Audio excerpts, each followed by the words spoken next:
Hello guys and welcome back to George Basics. In this video tutorial I will teach you how to turn off mouse acceleration in Marvel Rivals.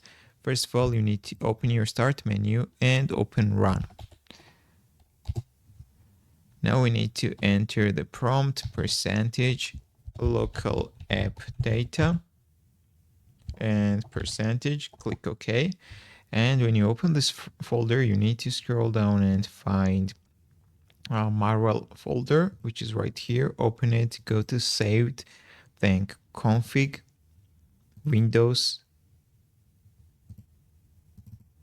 and here is the file, game user settings. You need to right click on it, click open, and you need to go all the way down in the bottom, and you need to copy the script from the video description. I will leave the script in the video description, so just copy it and paste it in the bottom, then click save and close it.